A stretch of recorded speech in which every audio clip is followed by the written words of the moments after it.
2024 లేదా 25లో డిగ్రీ లేదా బీటెక్ చదివారా? సాఫ్ట్‌వేర్ జాబ్ కోసం ఎదురు చూస్తున్నారా? అయితే కోడ్ జ్ఞాన్ 100 డేస్ కోర్సులో చేరండి. జాబ్ సాధించండి.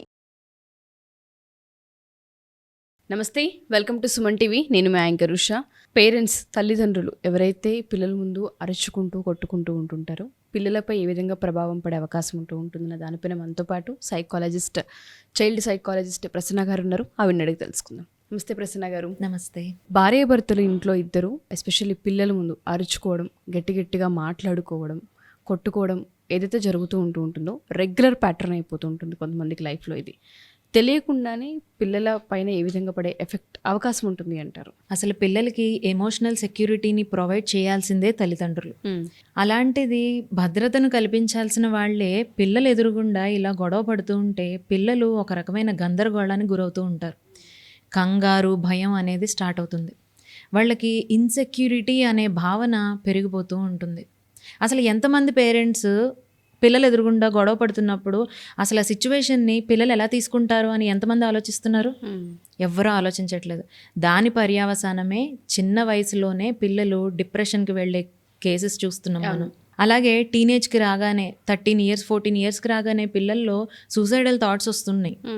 నిజానికి అసలు ఇలా నిత్యం గొడవ పడే పేరెంట్స్ ఎవరైతే ఉంటారో వాళ్లే పిల్లలకి మొదటి శత్రువులు అవుతున్నారు. అసలు ఇలా గొడవలు పడుతున్న ఇంట్లో డే ఎలా స్టార్ట్ అవుతుంది? అరుపులు కేకలతోనే స్టార్ట్ అవుతుంది. పిల్లలు చెప్పాలంటే వాళ్ళు లేచేది ఈ అరుపులు కేకలతో అని చెప్పచ్చు. ఓకే. పిల్లాడు దుప్పటి తీసి బెడ్ మీద నుంచి దిగే టైంకి నువ్వెంతంటే నువ్వెంత అని బ్లేమ్ చేసుకుంటూ ఒకళ్ళనొకళ్ళు క్రిటిసైజ్ చేసుకుంటూ ఇష్టం వచ్చిన మాటలు మాట్లాడుకుంటూ ఉంటారు. లాంగ్వేజ్ కూడా వినిపిస్తూ ఉంటుంది చాలా సందర్భాల్లో. అలాంటప్పుడు పిల్లాడు గట్టిగా చెవులు మూసుకుని ఏమీ చేయలేని పరిస్థితి వాడు. అలాంటప్పుడు పిల్లలు పైకి ఏం చెప్పకపోయినా ఉషగారు లోపలికి ఈ విధంగా ఫీల్ అవుతూ ఉంటారన్నమాట. ఇదంతా నా వల్లే జరుగుతోందా? నేను నిన్న బొమ్మలు కొనమని అడిగాను, దానివల్ల ఏమైనా వీళ్ళు గొడవ పడుతున్నారా, లేదంటే నేనేమైనా తప్పు చేశానా, అసలు ఎందుకు గొడవ పడుతున్నారు అనేది వాళ్ళకి అర్థం కాదు. నేనేమైనా చేశానేమో అన్న క్వశ్చన్లోనే ఉంటారు. కన్ఫ్యూజ్డ్ స్టేట్లోకి వెళ్ళిపోతూ ఉంటారు. భయం వేస్తుంది, ఒక రకమైన కంగారు. ఈ గొడవ ఎంత దూరం వెళ్తుంది, వీళ్ళు నెక్స్ట్ కొట్టుకుంటారేమో రక్తాలు వచ్చేలాగా, అసలు నేను ఎవరి వైపు ఉండాలి, నేనేం చెయ్యాలి అనే క్వశ్చన్స్ వాళ్ళలో స్టార్ట్ అయిపోతూ ఉంటాయి. సెల్ఫ్ బ్లేమ్ అనేది వస్తుంది. సిచ్యువేషన్ అర్థం కాకపోయినప్పటికీ కూడా నేనేమైనా చేశానేమో అనే సెల్ఫ్ డౌట్తోనే ఉంటూ ఇంకా వాళ్ళని వాళ్ళు సెల్ఫ్ బ్లేమ్ చేసుకుంటూ ఉంటారు అన్నమాట. అక్కడ కంప్లీట్గా ఎమోషనల్ ఎక్స్ప్రెషన్ అనేది జీరో అయిపోతూ ఉంటారు.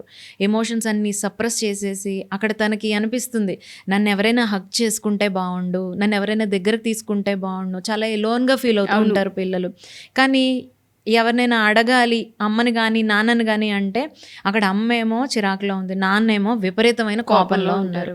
ఇప్పుడు నేను వెళ్తే నన్ను కొడతారేమో, లేదంటే ఇప్పుడు నేను వెళ్ళడం వల్ల ఇంకో కొత్త గొడవ స్టార్ట్ అవుతుందేమో అని పిల్లాడు కంప్లీట్గా బ్లాంక్ స్టేట్లో ఉండిపోతాడు. ఆ సిచ్యువేషన్ని చూసింది బయట ఎవరైనా అనుకోండి, వాళ్ళకి ఎలా అర్థమవుతుందంటే ఇక్కడ ఇంత పెద్ద గొడవ జరుగుతున్నా కూడా పిల్లాడు ఎంత స్టేబుల్గా ఉన్నాడు, చాలా మెచ్యూర్డ్గా కనిపిస్తున్నాడు అనుకుంటారు. కానీ అక్కడ పిల్లాడు ఎమోషనల్గా షట్ డౌన్ అయిపోయాడు. ఇది ఎవ్వరూ గుర్తించరు. అలాగే ఇలాంటి పిల్లల్లో స్లీపింగ్ డిజార్డర్స్ కూడా వచ్చే ఛాన్సెస్ ఉంటాయి. సరిగా నిద్రపోరు. ఎందుకు అంటే నిద్రలో కూడా బ్రెయిన్ చాలా అలర్ట్ మోడ్లోకి వెళ్ళిపోతూ ఉంటుంది. ఇప్పుడు నేను పడుకుంటే మళ్ళీ ఏం జరుగుతుందో, ఎలా లేవాల్సి వస్తుందో, ఎక్కడ స్టార్ట్ అవుతుందో అనే భయం, మళ్ళీ అమ్మకేం జరుగుతుందో, నాన్నకేం జరుగుతుందో, ఇన్ని రకాల క్వశ్చన్స్ వాళ్ళల్లో వస్తూ ఉంటాయి. నిద్ర అనేది ప్రాపర్గా ఉండదు. స్లీప్ డిజార్డర్స్ వచ్చే ఛాన్సెస్ ఉంటాయి ఇక్కడ. అలాగే సడన్ వేకప్స్, ఉలిక్కిపడి లేస్తూ ఉంటారు, భయపడుతూ ఉంటారు నిద్రలో.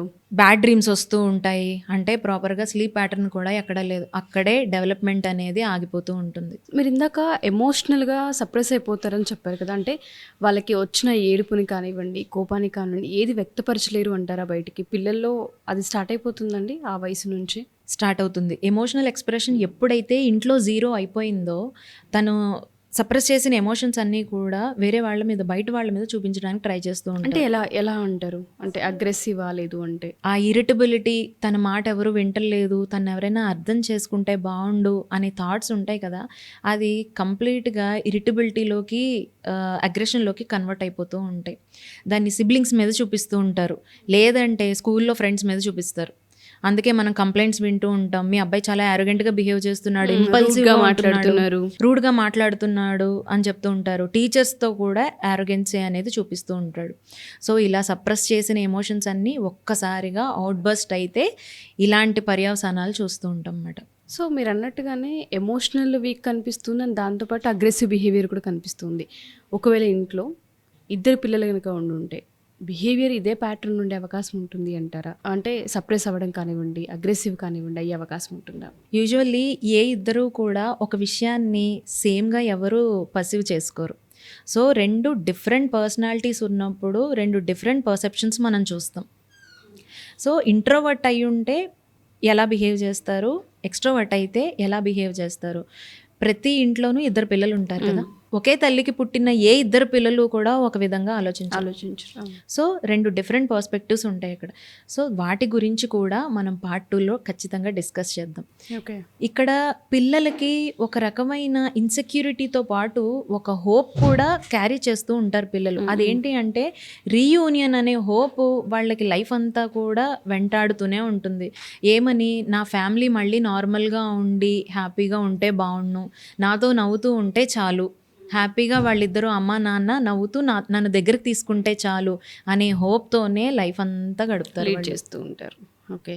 సో ఈ ప్రాసెస్లో ప్యాటర్న్స్ ఏవైతే బిహేవియర్ ప్యాటర్న్స్ ఉంటుంటాయో ఒక్కొక్కలా డెవలప్ అయ్యే అవకాశం ఉంటుంది అంటే ఉంటుంది. సో అది పార్ట్ 2 అంటారా? అవును, పార్ట్ 2లో ఉంటుంది. అండ్ మన దగ్గర ఒక 3 months బిఫోర్ ఒక కేసు కూడా ఉంది. సేమ్ మనం ఇప్పుడు ఏదైతే టాపిక్ డిస్కస్ చేసామో దానికి చాలా దగ్గరగా ఉంటుంది. సో పార్ట్ 2లో మనం ఒక కేస్ స్టడీని కూడా చూడబోతున్నాం. డెఫినెట్గా మ్యామ్. సో ఎవరైతే పేరెంట్స్ ఈ వీడియో చూస్తూ ఉంటుంటారో పిల్లల బిహేవియర్ ఎదిగే కొద్దీ ఏ విధంగా ఉంటుంది, ఏ విధంగా డెవలప్ అయ్యే అవకాశం ఉంటుందని తెలుసుకోవాలనుకుంటే పార్ట్ 2 అని కామెంట్ రూపంలో టైప్ చేయండి. పార్ట్ 2 వీడియో డెఫినెట్గా ఉంటుంది. Thank you ma'am. Thank you so much. Thank you.